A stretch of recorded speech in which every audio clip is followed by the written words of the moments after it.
Bonsoir à toutes et à tous et bienvenue dans ce journal. Au sommaire de cette édition du mardi 1er mars 2011, nous évoquerons la journée de grève des taxis qui protestent contre l'ouverture du marché des transports aux sociétés low cost. Il sera également question dans ce journal de la propagation de l'épidémie de rougeole en Languedoc-Roussillon. Enfin, nous reviendrons sur l'exposition internationale actuellement proposée à la galerie NECPOS de Nîmes et qui est dédiée à l'œuvre du Nouveau Monde. Et dans l'actualité régionale, pour ouvrir cette édition, des nouvelles rassurantes de Christian Bourquin qui a été opéré hier lundi dans de parfaites conditions. Selon le communiqué émis par la région Languedoc-Roussillon, c'est le professeur Jacques Guiter, chef du service urologie du CHRU de Montpellier, qui a procédé à l'ablation du rein droit du président du conseil régional, qui demeurera hospitalisé à l'unité de soins continus pendant 2 à 4 jours, avant d'être transféré par la suite dans l'unité d'hospitalisation classique jusqu'à sa sortie. Un mot de culture avec un focus à Nîmes sur l'exposition consacrée au Nouveau Monde du peintre vénitien du XVIIIe siècle Giandomenico Tiepolo qui se poursuit à la galerie NECPOS jusqu'au 18 mars prochain. Sur l'invitation de l'association Art Connexion, 69 exposants venus des 4 coins du monde proposent 54 œuvres au sein de la galerie nîmoise située au 1 cours Némosus. Une vision différente du Nouveau Monde tel que nous l'explique Nicolas Pinchino. Partie de l'œuvre de Giandomenico Tiepolo, Il Mondo Nuovo, une soixantaine d'artistes sont exposés à la galerie NECPOS. Chacun a travaillé avec sa technique, son support, pour ressusciter l'œuvre de l'artiste italien du XVIIIe siècle. Effectivement, les travaux sont très contemporains et je dirais certains emploient des médiums comme la photographie par exemple ou la vidéo, qui sont des médiums qui justement ont beaucoup à voir avec notre époque. Donc du coup il y a effectivement une actualisation, on va dire aussi de ce qui est représenté à travers cette peinture-là, qui est la découverte du Nouveau Monde. Cette initiative de l'association Art Connexion en est à sa 2e édition. L'an passé, l'œuvre proposée était un tableau d'Eugène Delacroix, Les femmes d'Alger. Les participants n'avaient pour seule contrainte la taille des œuvres de 30 cm par 30 cm dans toutes les dimensions. Parmi les artistes, si beaucoup sont français, l'exposition reste internationale. La galerie NECPOS est située dans le bâtiment imaginé par Jean Nouvel, Némosus. Elle est ouverte du mercredi au vendredi de 16h à 20h, mais également sur rendez-vous. Et en ce premier jour du mois de mars, c'est la grogne des taxis qui s'est exprimée aujourd'hui dans plusieurs agglomérations régionales, de Montpellier à Avignon, en passant par Nîmes. 800 artisans taxis ont dénoncé la remise en cause du protocole signé par l'État en mai 2008. En effet, la modification du code du tourisme libéralise l'activité de voitures de tourisme avec chauffeur.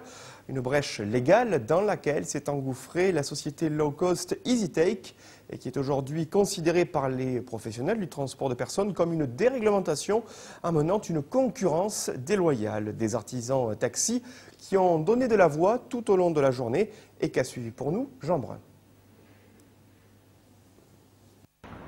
Les chauffeurs de taxi de la région s'étaient donné rendez-vous au rond-point du Zénith ce matin pour une première démonstration de force. Mais sur les 300 voitures prévues, une centaine seulement s'étaient mobilisées. Suffisant malgré tout pour provoquer une belle pagaille à la sortie de Montpellier et toute la matinée sur l'autoroute A9. Car le but de l'opération était de rejoindre Nîmes puis Avignon, où depuis un an, une compagnie de taxis low cost leur fait une concurrence qu'ils jugent déloyale. Nous on paye des licences à des prix exorbitants, les autres ils arrivent là, ils n'ont aucune contrainte, c'est tout le jackpot pour eux. Nous on est comme des couillons. Car depuis l'installation de ce nouveau concurrent, les taxis d'Avignon affirment avoir perdu 30% de leur activité. Une concurrence rendue possible par la loi de modernisation des services touristiques de 2009, qui a réformé le statut des voitures de tourisme avec chauffeur. On a une société avec de gros moyens, qui est avantagée à tout point de vue, au niveau des charges sociales, des conditions d'exploitation, qui peut tout faire avec rien. Et nous en face, les taxis, avec une réglementation qui est de plus en plus compliquée, de plus en plus difficile à tenir, on pourra faire de moins en moins de choses, mais avec toujours des obligations toujours plus compliquées. De toute façon, si aujourd'hui on laisse passer ça, qu'est-ce qui va nous arriver demain? C'est la mort de notre profession, tout simplement. Après avoir rejoint leurs collègues du Gard au stade des Costières, 900 chauffeurs de taxi venus de tout le sud de la France ont convergé dans le calme devant la préfecture d'Avignon. Ils attendent avec beaucoup d'espoir le jugement de la Cour d'appel de Nîmes, le 15 mars. Et après la grogne des taxis, nous allons conclure ce journal sur une note plus légère avec l'essor que connaissent, grâce à Internet, certaines sociétés spécialisées dans les articles pour adultes. L'une d'entre elles est implantée à Générac et a réussi, grâce à un référencement efficace sur Internet, à accroître ses performances commerciales sur le marché online. Une entreprise qui n'a plus de secret pour notre journaliste d'investigation, Nicolas Penchino. Si les sociétés de vente en ligne sont en pleine explosion, la difficulté pour ces dernières, c'est le référencement sur les moteurs de recherche. Aujourd'hui, parmi les mieux placés, on retrouve le site Secret Paradise, spécialisé dans la lingerie sexy et les sex toys. Cette société est installée sur la commune de Générac et si les clients commandent de toute la France, la vente en ligne permet aujourd'hui à la société une implantation qui prend aussi en compte le cadre de vie. C'est l'avantage de travailler sur Internet aujourd'hui, c'est qu'on peut s'installer là où on réside. De ne pas être obligé de se délocaliser. Il faut qu'on soit quand même près de tout ce qui est centre de tri pour ne pas avoir de problème au niveau des retraits des marchandises. Parce que nous avons nos propres stocks. Donc aujourd'hui, nous ne travaillons pas avec les stocks des fournisseurs, mais les nôtres. Donc nous avons des relèves journalières des colis qui sont faites par La Poste et par France Express. La société ouverte en 2008 compte aujourd'hui 8 salariés permanents. Cela représente 200 à 250 commandes par jour. 2 personnes gèrent le suivi des colis et répondent aux questions des utilisateurs. Secret Paradise, bonjour. Au rez-de-chaussée, plus de 600 mètres carrés de rayonnage. La société gardoise a choisi d'avoir son propre stock à la différence de certains sites qui ne sont qu'une interface entre les grossistes, les gérants du site et les clients. Des choix stratégiques qui réussissent à Secret Paradise qui enregistre une hausse d'activité de 22% chaque mois. Aujourd'hui, le plus difficile au niveau du référencement, c'est la visibilité effectivement sur Internet, puisque notre boutique à nous, notre vitrine, se trouve derrière un écran. Si vous n'êtes pas visible, au même titre que si vous êtes dans une ville avec un magasin et que vous n'êtes pas dans le centre, vous pouvez pas vous développer de façon correcte. La société Palesmi vient de créer, après Secret Paradise, un nouveau site Dream Girl France, exclusivement dédié à la lingerie. Et déjà d'autres projets sont dans les tiroirs. Le Love Store, c'est aujourd'hui très tendance, oubliez l'image sombre et douteuse des sex shops.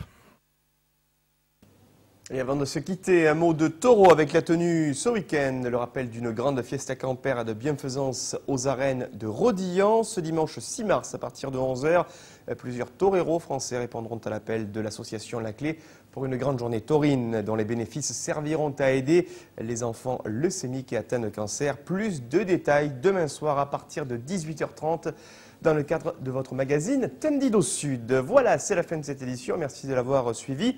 N'oubliez pas ce soir votre magazine de football sur TV Sud avec Croco Hebdo.